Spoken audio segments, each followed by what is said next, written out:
Now, were you still, when you went away, you were in radio. When you got out, did you go back to doing radio? No.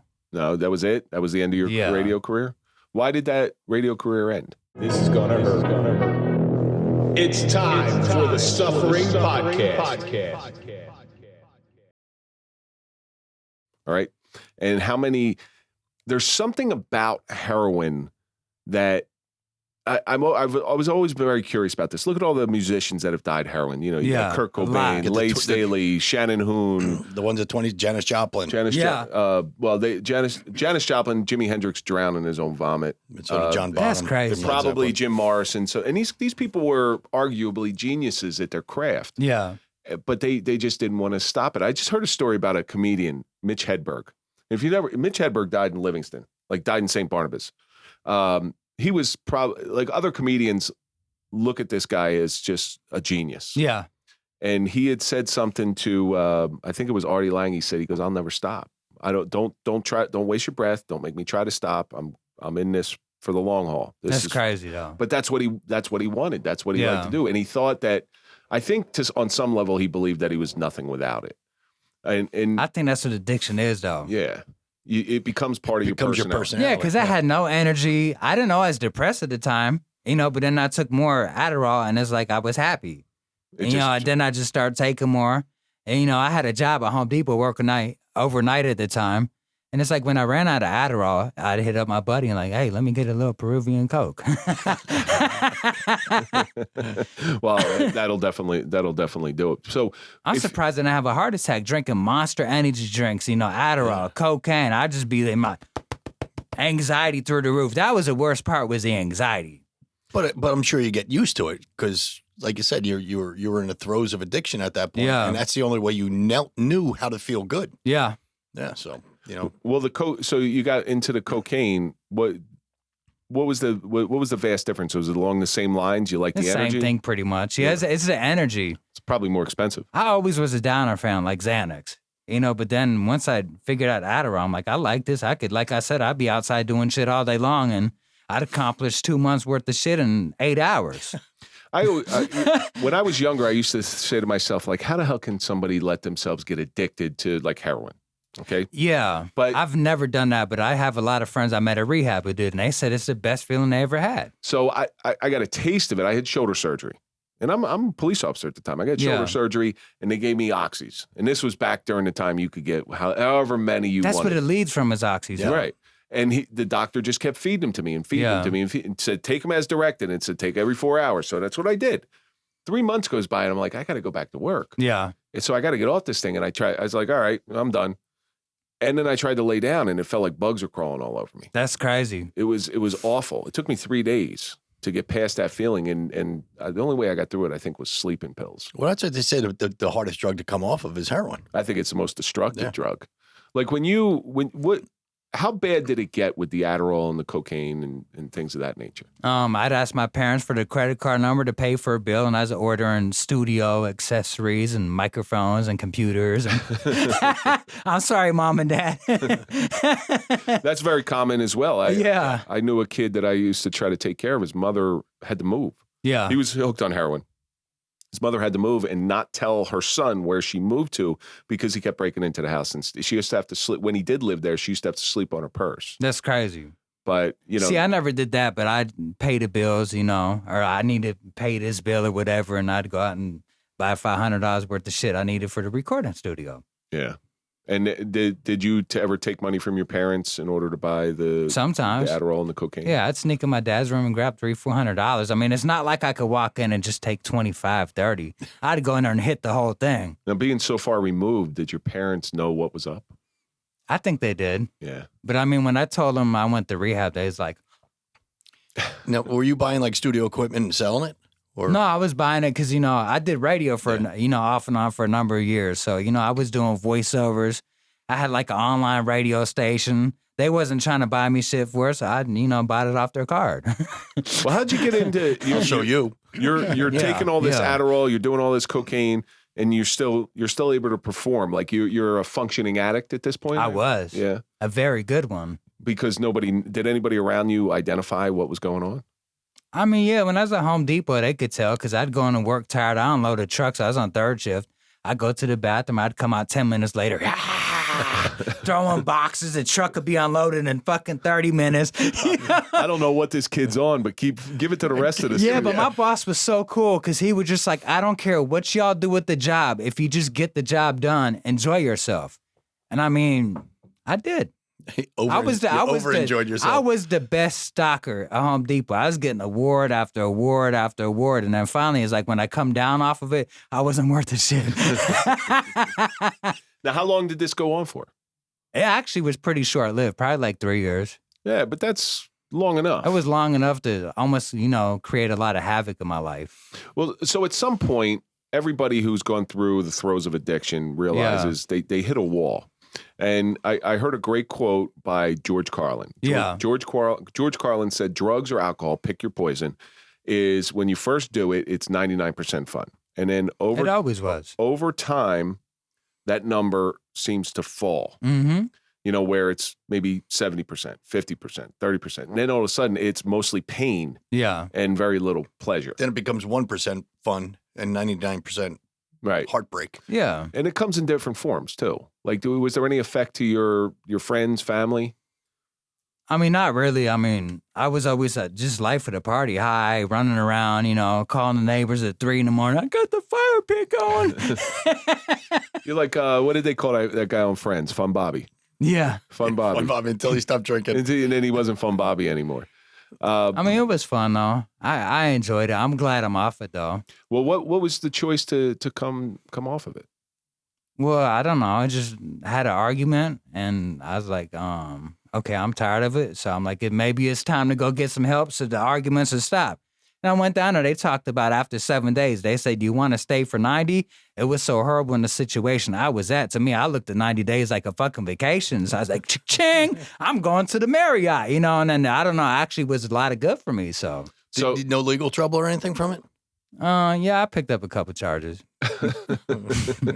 He totally glanced right over that. That's what I was just going to say. So, I got locked up one time and I figured it's time to go to rehab. Nah, I just went to rehab. Yeah. So there's always a moment. You go walk into rehab, and there's always a moment inside rehab where you have some sort of awakening. Like you sober. I can tell you right now, my stint in rehab, I could tell you exactly when. It's when I got all my clothes taken off, bend over, spread your cheeks, cough. It was so humiliating to me. I had done that 100 times. In college. And then 100 more when I was a police officer. Yeah. I had done that, and I never thought about it. It's kind of like a doctor's bedside manner type of thing. I never thought about how humiliating it is until it was done to me. And something snapped in me where I said, I will never come back to this place. Yeah. Never, ever. That's what it was for me, too. Everybody's like, how do you stay clean and stay positive? Because I went one time and I never looked back. I just stopped doing it. And I'm just like, where I was at that current moment, I never want to go back to that position again. Now, were you still, when you went away, you were in radio. When you got out, did you go back to doing radio? No. No, that was it? That was the end of your radio career? Why did that radio career end? The situation I was in. Yeah. Kind of, husbands don't work jobs like that, you know what I mean? And things of that nature. So I just was whatever. Well, do you think that's the right way to treat somebody who's in your life? There comes a point, like you can't have two dreamers in a household. Yeah. All right. If you have two dreamers in a household, you'll be broke within 6 months. Real quick, yeah. So somebody's always got to stay a little bit grounded. But at the same time, you have to encourage dreams because otherwise resentment comes in. Yeah. But I think the problem we had was that I wasn't paying enough bills. So if I'd had more money coming in, it'd been like, yeah, go out there and do your thing and this and that. But I don't think it's a financial thing. But isn't a problem with addiction and rehab? They want you out of the scene you were in before. The environment. Yeah. Right. So you take you out of your environment. So that was your environment. Like, I'm sure you'll never work at Home Depot again. I'll get a job if I could, but I mean, I don't want to go back to it. But see, the thing is when you're on drugs, like, how come people can't? You know how you get into relationships and they always turn out to be bad for some reason? Why can't people be transparent? Like when I was so high, I just dreamed of that person coming in my life and say, Justin, you're really cute and I fucking love Adderall. And I'd have been like, God damn it, let's move in together. Shit. Like, why can't people just be transparent like that in life? Have you never seen the movie Sid and Nancy? Actually, I have not. Okay. Watch the movie Sid and Nancy, and that's why two addicts cannot live together.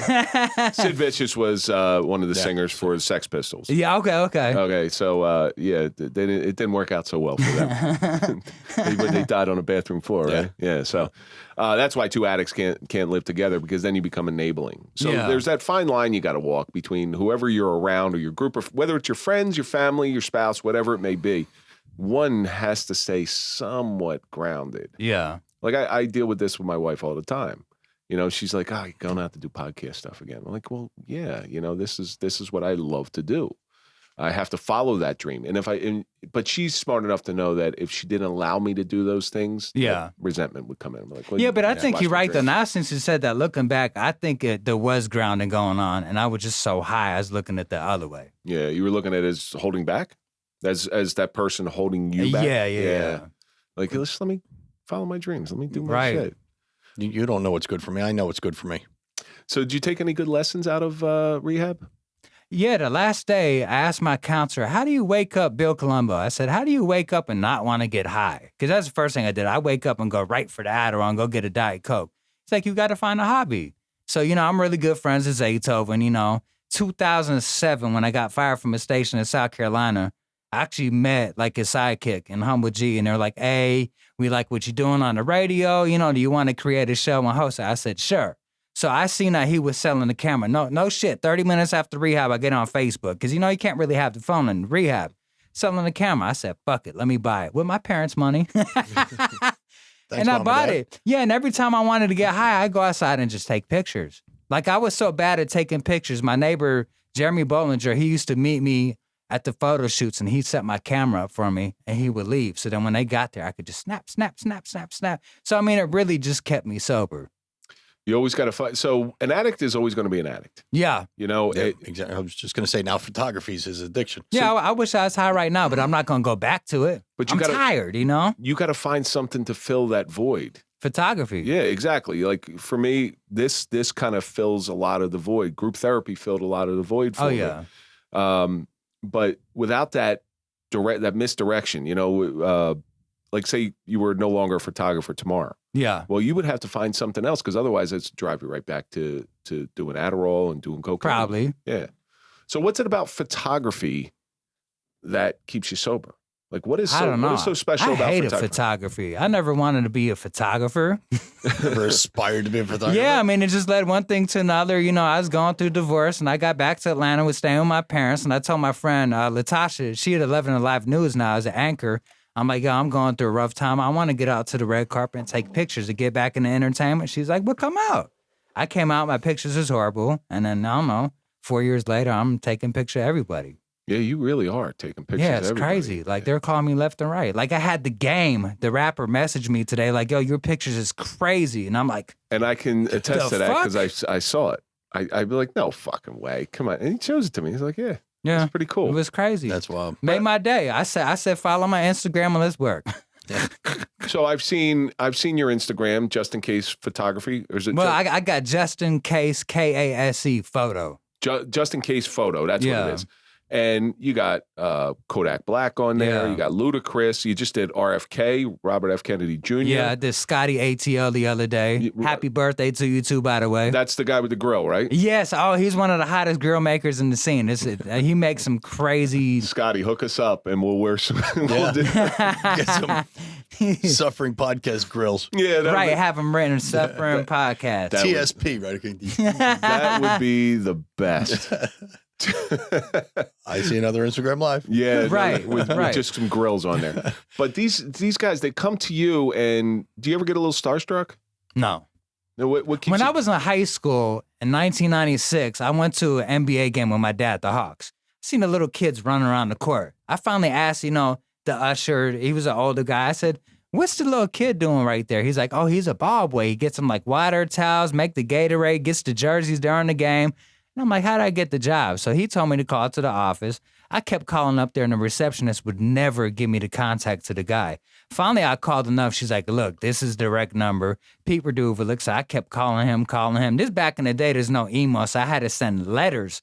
I sent him the same letter every day for like 6 months. He finally called me on the phone, said, shut the fuck up. I got your letter. Show up to this arena that, because they practice out of Georgia Tech. I need to know what size shoes you wear, what size jersey you wear, and all this. I had a job as a ball boy. So, I started hanging out. The first couple of games, I'm like, oh, this is so cool. I'm on the court with Michael Jordan. And after that, I just, realized like, they're just regular people like me. Yeah. Only they're 7 feet tall. Yeah. Yeah, but it's funny. Every time before I go to a red carpet to shoot pictures, I get a lot of anxiety. Why? I have no idea. I get anxious. Do you think it has something to do with the thought of failure? Like my pictures aren't going to come out this good? No, not really. Because, I got a lot more I want to do and, perfect with photography. I know my pictures is good and they get picked up in People magazine and all that shit, Shout out to Shutterstock, because I'm signed to them. But, I don't know. It's an anxiety. I don't know what the anxiety is. I can't figure it out. Like I was telling my friend the other day, I'm like, I got a red carpet tonight and I'm anxious as fuck. Now, once you get there, does that anxiety disappear or does it take some time? It disappears. Once you get into your groove. Yeah, but it's just weird. Like who would ever thought I get anxious before a red carpet? Mike, do you ever get anxious before the cameras go on? I was just thinking the same thing. I don't think so. I get a little, but see, I don't know if it's anxiety. It's just like, maybe it is a little bit of anxiety. But it might be just like a power surge where you just like, kind of get, I don't know what it is. It's weird. I mean, you see me pre-show here, and that's like a normal pre-show where I'm running around doing all sorts of different stuff, making sure things are set up the way that I want them set up, write my notes, do all that stuff. Yeah. See, I get anxiety. It's like, I want the show to start. We come here, we have pre-production meetings and everything, but it's like, let's go. Yeah. Let's get this thing going. There's a lot of pre-production you did too, and actually it was pretty cool to watch you guys run around. Like I never thought that you'd write on cups before the show. It's just something fun. And I know you laughing and smiling now, but like I know you're not the type to smile, but I just love your cup because it says smile. That's it. That's it. What about my cup? I like it. Fly Eagles fly. I don't like your cup at all. So smile. That's mine right there. Hustle hard. So smile, everybody. But it's that feeling of anticipation that breeds that anxiety. For me, that might be what it is for me too. For me, when the lights and cameras go on, and Andrew says 3, 2, 1, and he'll do his little hand gestures, I swear to you, it's just like, okay, now we're going. I think you hit the nail on the head. I think it's more anticipation than anxiety. Yeah, you want to get it started. Yeah, you may get to the red carpet, and you're like, when are the people going to get here? Now you're jockeying for position, I'm sure, with other photographers. Make me want to go for a Klonopin and chill after, So maybe it is the anticipation that gives you an anxiety. But it's a good feeling. It kind of keeps your edge. Yeah, but people ask me all the time, like, who's the favorite person you've ever shot pictures for? And I'm like, they're all my favorite because they could have called anybody else in Atlanta, to take the picture, and they called me. That's a funny. So they're all my favorite. That's a funny concept that you just brought up. They're all your favorite because you're showing gratitude. Yeah. You have come from rehab to the red carpet. Exactly. I really have. And what that does, that journey teaches you gratitude. Mike and I have taken a journey from probably the lowest depths that human beings can have to being where we are now. And let's be very clear, we are not there. We are not there. I think you guys are there. We're not there. We're always works in progress. Same with me in photography. But it's that journey that gets you to that message. Yeah. Where you went from rehab to the red carpet, we went from group therapy to a podcast. we went from a basement to a studio. Yeah, exactly. That's cool though. You had to start somewhere. Right. Like my picture, I look back now, they were good pictures, but they're not what they are now. When we started in the basement doing just audio and stuff, it was I miss it because it was much more passion driven. Yeah. Now there's there's all this stuff going on here, so it's a little different, but I still get the same joy of sitting down there and hearing from you what you did and how you overcame all that stuff and why you overcame all that stuff and where you are now. It's like the highlight of my week. Wednesday nights, I know. we're ready to go. Yeah, but it's cool because you get to sit down and talk to a lot of people and like learn where they come from. Different walks of life. Yeah, but I that's seen a what it is. podcast he did, and I don't know if they asked you questions or if you just talked for the whole hour, but I was like, shit. Well, so Mike and I did a show down in Florida, and it was a 3-hour podcast. Was it? Yeah, that was So you brutal? You don't think Thank God the guy was feeding me vodka. you There don't was a glass think, like this. I love vodka in it. Perfect. I have done manual labor most of my life, and I'll go home and I'll be tired, but I'll have plenty of energy to do whatever I need to do. We got out of that 3-hour podcast. It's just like, oh my God. We went to dinner. Yeah, we and went it was just like, let's go home. Let's go home. I just Well, when we used to do the double shows, the back-to-back shows in the basement, we get tired. It's it is exhausting. draining. So when you're on the red carpet, and I don't know, how long do you usually stay on a red carpet shooting photographs? I get in and I get out. Now, do you just get them coming in, or do you wait for after? Or I you do go the into arrival. They call it the arrivals. Like, they're coming in like the BET Hip Hop Awards, but they all come in, show off the outfit. How But come see, we the didn't get- BET how come Hip Hop, we didn't get an invite to the BET Hip Hop Awards. it's hard enough for me to get in. I don't think. But I say it's fun though because I actually get passes to go in and watch the show and take a picture of the award winners and the performers. And it's like, I never did that till last year. And I was just like, oh, this is fucking awesome. That's what I was getting at. Do you actually get to go into the shows too, or are you just a rival I did the guy? BET Hip Hop Awards. Oh, that's cool. They did another one, Black and Iconic. It was a LGBTQ, like sorcery, however you say that word, a gala. And it was really fun. And You ever get tired after shooting for so long? yeah, because I get to the red carpet at BT Hip Hop Awards, I don't know, maybe 2 o'clock in the afternoon. The red carpet starts at 4:30, doesn't end at 7 o'clock. Then you got to go in and shoot the show and take a picture, and that's another 3-4 hours because you got to stop. People go use the bathroom, come back, because they got to change the stage and all that. But I mean, yeah, I leave there and I'm like, and I got to go home and I got to go through all the pictures. You look under a picture and it says like, the photographer, what's going on in the picture, where they're at. It's called metadata. So I have to sit there, clean up the picture, and I have to go through and do all the metadata. I go to bed like 2 o'clock in the morning. On thousands of pictures, probably. Oh, yeah. I think I took 8,000 pictures at the last BET Hip Hop Awards. Holy cow. Now, those. A lot. I love it, though. I like the adrenaline rush on the red carpet because, it's like this. It's really fast-paced. Everybody's in a good mood, taking pictures, and it's fun. Well, you have celebrities looking at you because while they are famous, you're the guy who makes them famous. Yeah. Yeah, but you know what's weird? Like, I control their image. Like, it's so easy to upload a picture of them looking bad and get picked up in a magazine, but I'm not that type. I was going to say, did anybody ever get pissed off at you? No. I actually will message a celebrity like, hey, I'm posting this to Instagram. Is that cool? And they're like, yeah.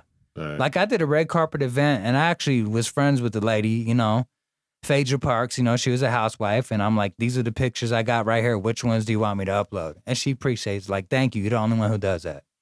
But that's so our path here. We've had people in here where we might know a little bit about them that is not favorable. Just full transparency. We ask the guest, is there anything you want us to steer clear of? Because we're not here to make anybody look bad. Yeah. It's listen, that's easy, that's cheap.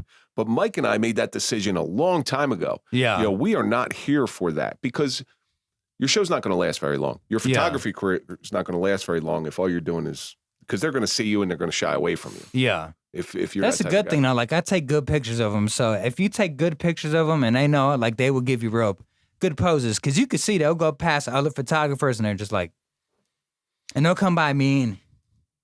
But that's the difference between you and like the paparazzi, then, right? The paparazzi is bunch looking. Of assholes. They're looking for the real shit shots of these people to make them look bad, coming out of a bar drunk and all that stuff. Yeah, but you know what? There's sometimes I will get a text like, "Hey, meet me here at 2 o'clock in the morning. I'll be getting out the car to go perform."